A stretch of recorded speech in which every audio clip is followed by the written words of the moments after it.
Next up, she's a PhD student at Aalto University.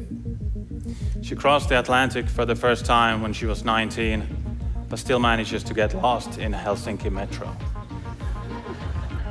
Maybe her childhood was not the easiest, but she remains forever an optimist. Please welcome Elena.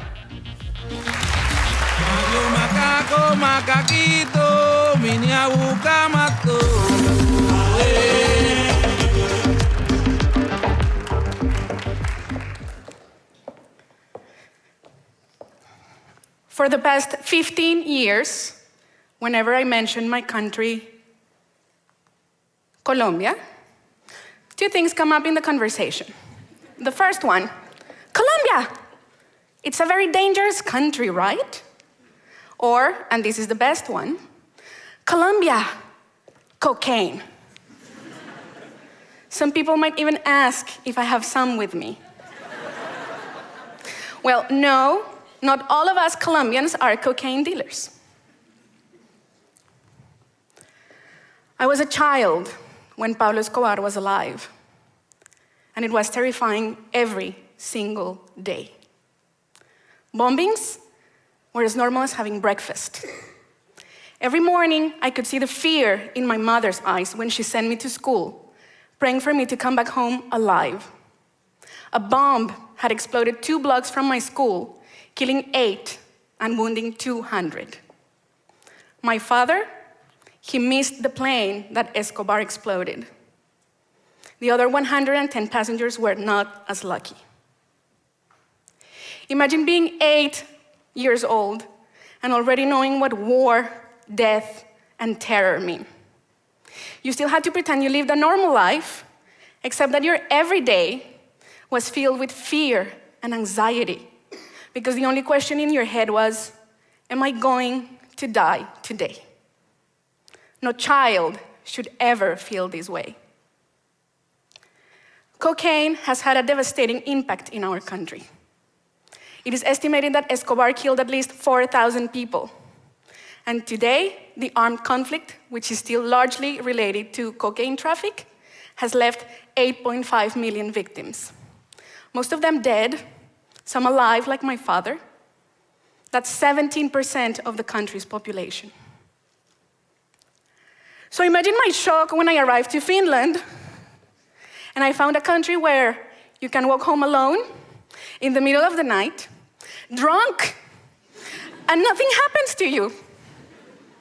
The most surprising to me was when I saw people passed out on the sidewalks after leaving a bar with their wallets and their phones, and in true Finnish style, the others would just ignore and avoid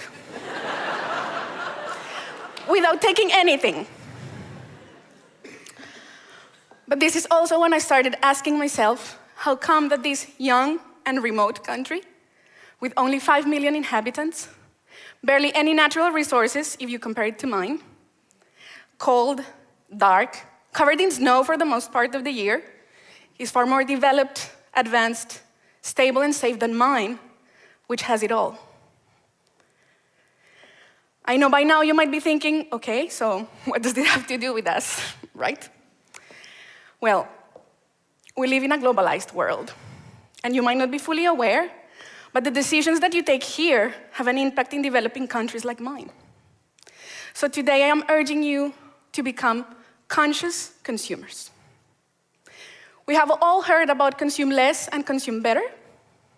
So today I want to add to that, why not consuming in such a way that you can be truly proud of? Let me give you some examples.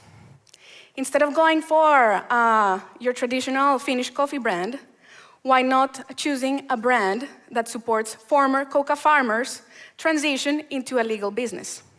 You still get your morning coffee, but this time you are directly contributing to building peace in Colombia, for example. When a former coca farmer gets 3 times more for a specialty coffee crop than what he did when he was planting coca, what do you think he's going to choose to feed his family? We hear a lot about veganism, animal cruelty, ethical fashion, but what about the other things that we consume? Did you know that one of the biggest threats to the Amazon, and perhaps the most devastating one, is the illegal mining of gold and coltan?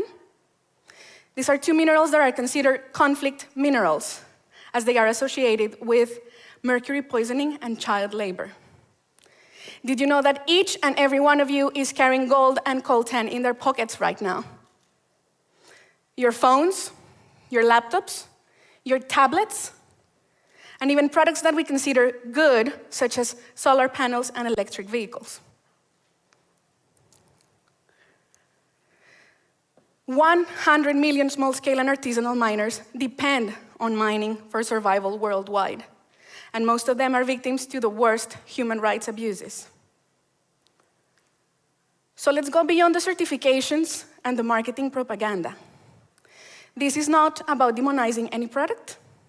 It's about knowing where the problems are so that we can find solutions. We, as consumers, have the power to demand change and to become change. Let's use the tools that we have at hand in order to make purchases that we can be truly proud of. We have never been so connected. Information has never been so widely available. We have the power to change things together, but only if we truly care. And remember, whatever you do, do not buy cocaine.